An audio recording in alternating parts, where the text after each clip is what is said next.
નમસ્કાર વિદ્યાર્થી મિત્રો, જય શ્રી કૃષ્ણ, હર હર મહાદેવ. તો આજે આપણે જોવાનું છે 1.4. શું દ્રવ્ય પોતાની અવસ્થા બદલી શકે છે? તો જવાબ છે એનો હા, દ્રવ્ય પોતાની અવસ્થા બદલી શકે છે. તો અહીંયા આપણે પ્રવૃત્તિ એક કરવાની છે, જેમાં ઘન તરીકે બરફ લેવાનો છે, પ્રવાહી સ્વરૂપે આપણને પાણી જોવા મળે છે અને વાયુ સ્વરૂપે તે જ પાણીની બાષ્પ જોવા મળશે. શું કરવાનું છે?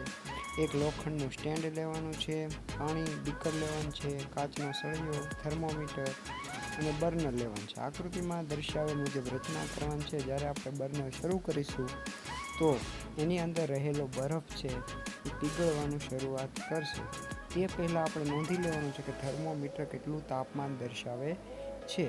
તો આપણે જોવા મળશે કે અમુક ચોક્કસ તાપમાન આવશે ત્યારે બરફ પીગળવાનું શરૂ કરશે, અને બરફ પીગળવાનું શરૂ કરશે ત્યાર પછી તાપમાનમાં બદલાવ થવાનું બંધ થઈ જાય. એટલે તાપમાન ત્યાંને ત્યાં, માનો કે 0 સેલ્સિયસે તાપમાન અટકી ગયું, તો જ્યાં સુધી બરફ છે એ સંપૂર્ણપણે પ્રવાહીમાં રૂપાંતરણ નહીં પામે ત્યાં સુધી તાપમાન છે એ અચળ રહેશે. એટલે કે 0 સેલ્સિયસ હશે તો 0 જ રહેશે.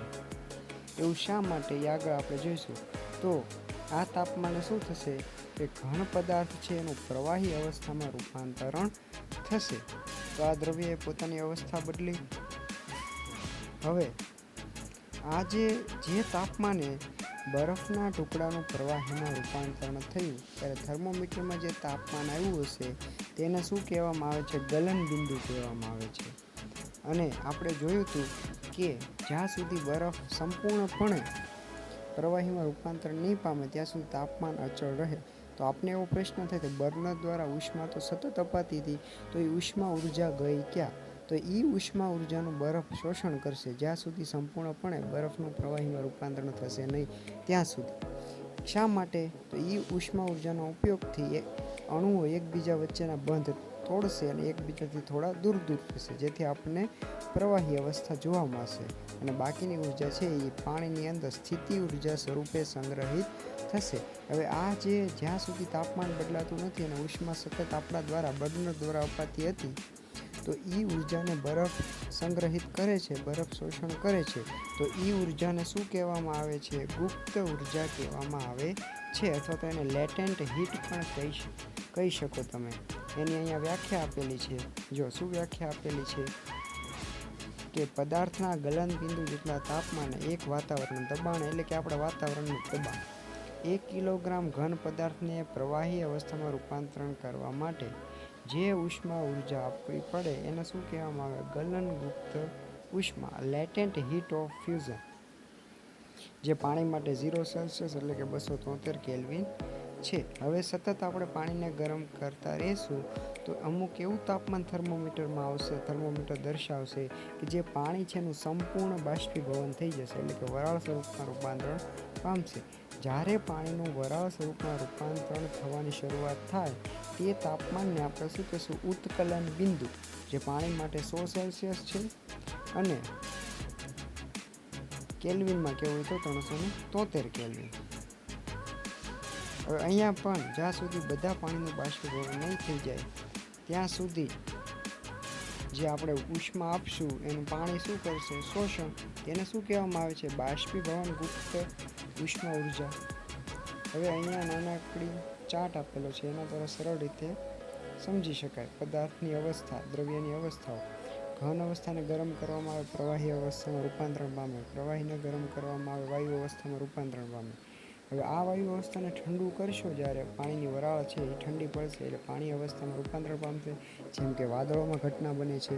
આ પ્રવાહી અવસ્થા છે એને જ્યારે ઠંડુ કરવામાં આવે છે ત્યારે તે ઘન અવસ્થામાં રૂપાંતરણ થશે, જે આપણે ફ્રીઝરમાં જોવા મળે છે. પાણીનો કપ અથવા વાટકો મૂકી તો ઘન અવસ્થા બની જાય ને, બરફ બની જાય છે ને, એ આના કારણે. ત્યારબાદ આપણે શું જોવાનું છે કે અમુક એવા પદાર્થો છે જેનું ઘનમાંથી પ્રવાહી નથી બનતું, ડાયરેક્ટ ઘનમાંથી વાયુ અવસ્થા બને છે. દાખલા તરીકે કપૂરનું ઉદાહરણ આપેલું છે. કપૂરને એક ચાઇના ડીશમાં લેવાનું છે અને હેઠેથી બર્નર દ્વારા ગરમ કરવાનું છે. ઉપર ગરણી મૂકવાનું છે અને એની ઉપર રૂ મૂકવાનું છે. જ્યારે એને ગરમ કરવામાં આવશે ત્યારે એની પ્રવાહી અવસ્થા જોવા નહીં મળે, ઘનમાંથી ડાયરેક્ટ વાયુ અવસ્થામાં રૂપાંતરણ પામશે. તેવી જ રીતે દબાણને ફેરફાર હેઠળ પણ અત્યારે આપણે જોયું તાપમાન દ્વારા દ્રવ્યની અવસ્થા બદલે છે. બીજું શું કે દબાણ દ્વારા પણ દ્રવ્યની અવસ્થામાં બદલાવ કરી શકાય છે. માની લો કે તમારી પાસે કોઈ વાયુ અવસ્થા છે. વાયુ અવસ્થાના દ્રવ્યના કણો છે. એને જ્યારે તમે સંકોચન કરશો, એને જ્યારે તમે દબાણ આપશો તો તે વાયુમાંથી શેમાં રૂપાંતરણ પામશે?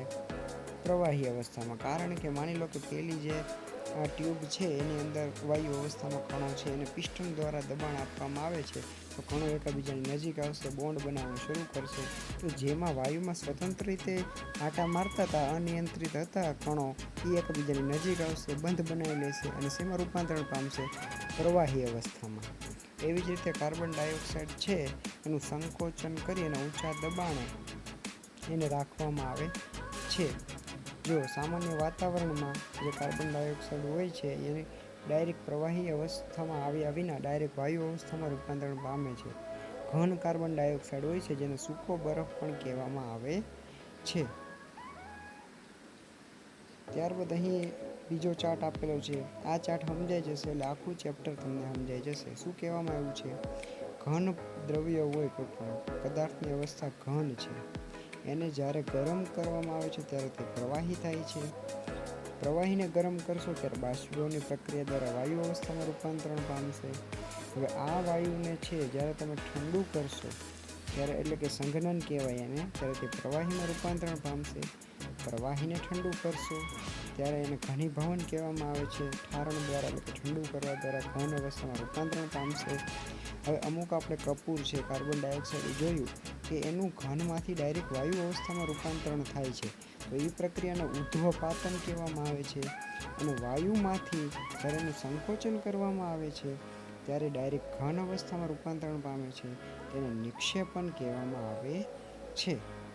તો આજ પૂરતી એટલું રાખી આ પ્રશ્નો છે તમારા હોમવર્કમાં.